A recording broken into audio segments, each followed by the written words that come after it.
Hello, my name is Ash and I like to draw, but do you know what else I like? Getting to part 5 of a series! Yay! I'm milking it like a good little YouTuber! Okay, I'm joking obviously, I actually really love doing these. In case you're new to this, let's get you caught up. Villain Swap is a little series of videos I do where I take a number of iconic heroes, usually from Marvel or DC, but also from cartoons or whatever else I come up with in the future, and use a random number generator to pit them against each other's villains. Then, as each hero gets used, I replace them with a new one, to make sure that the matchups keep getting weirder and wilder. This way, we can get bonkers matchups like, say, Ant-Man versus a Hawkman villain, Danny Phantom versus an Invincible villain, and so on and so forth. It allows me to practice drawing fight scenes, and I get to do deep dives into various rogues galleries in order to find some underused characters to play with. It really is just win-win for me. Given that this is episode 5, I've made 8 drawings like these so far, and I want you to tell me if you notice something specific about them. Go on, I'll give you a minute.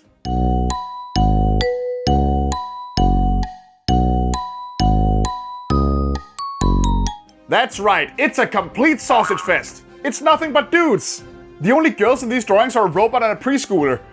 Oh, and a gender fluid person in a snowman suit.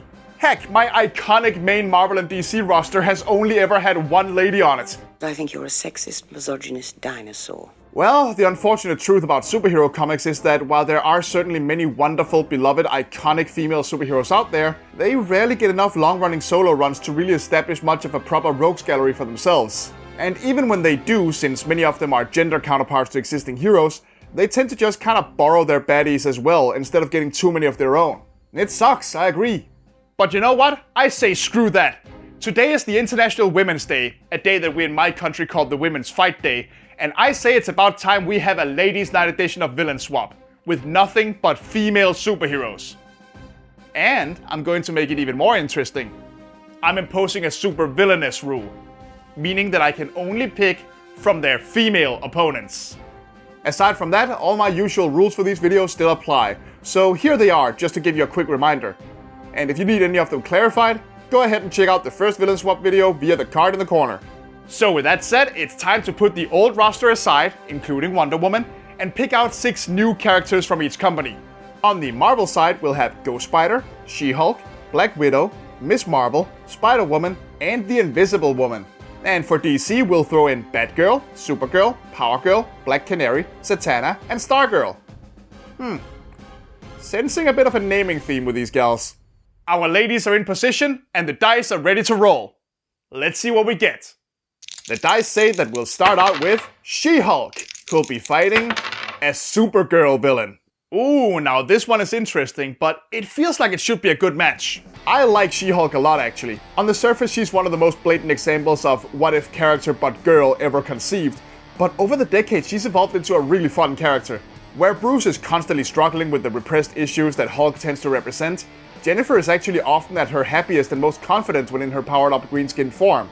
Yet she still remains perfectly feminine, and all without giving up things like her law practice in order to do it. It's just really nice to see. But I gotta admit that picking a Supergirl villain for this was actually kinda tricky. Now granted, I haven't read an awful lot of Supergirl stories, so I'm no expert on her, but most of her villains just don't seem particularly interesting to me. Well, the ones that she isn't just borrowing from Superman anyway. And since I also need them to be able to go a few rounds in the ring with She-Hulk in terms of pure strength, I gotta pick carefully here. And that's why there could be no other choice than Rain. Rain is a world killer. That is, a super soldier created by Kryptonian scientists, possibly even by Supergirl's own father, as the ultimate weapons. So basically she's a classic evil Supergirl sort of character, but without just making her a complete color-inverted clone or a pastiche of Bizarro or something like that. Gotta appreciate it. And if we're gonna have She-Hulk fighting someone who's basically an evil Supergirl, then by God, I'm gonna make them fight! So that's exactly what I did. I wanted no fluff or flashy stuff for this one. No heat vision, no high-flying shenanigans, no fancy moves or weapons to be found here. I want this to be nothing but just 2 super strong ladies beating the ever-loving tar out of each other until one of them stops getting back up. No matter how many hours of earth-shattering punches it will take. Hell yeah. Now for videos like these I try to sketch digitally so you guys can see the whole process, even though I actually prefer sketching on paper. So when I make videos like these, I'll usually try and recreate my pencil sketch digitally, but man, This sketch just had too much good raw energy for me to even want to try to recreate it. Kinda like what happened with the Green Lantern vs. record drawing 2 episodes back. There's just something about Jennifer's face here that screams stay down already. And I simply couldn't help myself but add just a little bit of blood, sweat and scratches as I was drawing, to show that this fight has been going on for at least a hot minute or two. And yes, I gave her the poofy 80s hair. What can I say? I like my She-Hulk muscular and with big hair. Sue me. Now I'll admit that my version of Rain might have gotten a bit beefier and more beastly looking than she actually is in the comics, but that's honestly kind of what I was going for. When I see that face, that sword and that armor, I see an absolute terror who should be able and more than willing to physically tear someone apart with her bare hands if she got a hold of them. But yeah, like I said, no fluff and not a lot to say from here. Once I landed at this moment of the two of them throwing a punch at the same time, that was all it came down to. No background needed here. I'll just surround them with clouds of battle dust, and I'll even add a nice shockwave effect, just to show the power of each blow being passed between them. And while I'm still far from an expert in drawing awesome battles, I like to think there's a lot of raw, undiluted rage and determination in this drawing.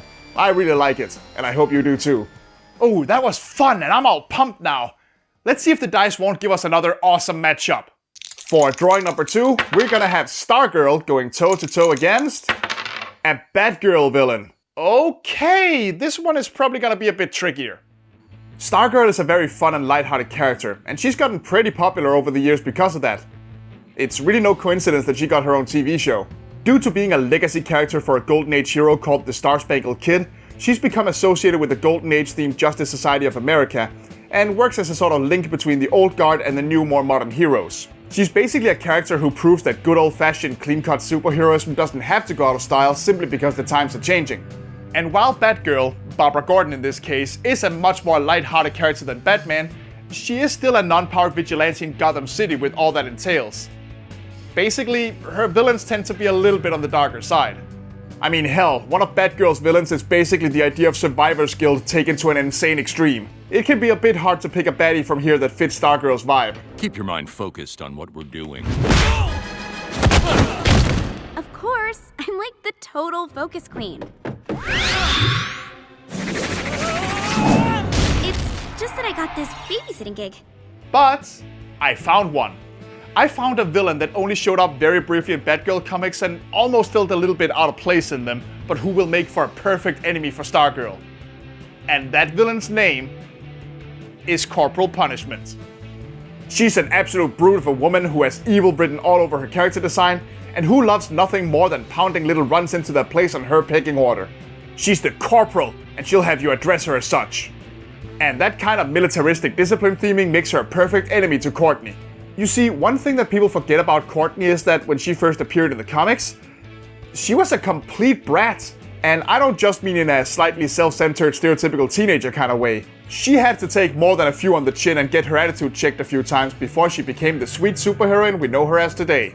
So, in order to fit with the Saturday morning cartoon-esque vibes of Stargirl's early comics, I like to imagine a scenario where her supervillain principal, which is not something I'm making up by the way, calls in some backup after sussing out that a student at his school has to be Stargirl. Now enter Corporal Punishment, punching her way through the school with her electrically charged muscular arms, all in order to lure Stargirl out and grind her into a fine paste, just so she can finally learn a little respect for those who rank above her. And just to be clear, those are her words, not mine.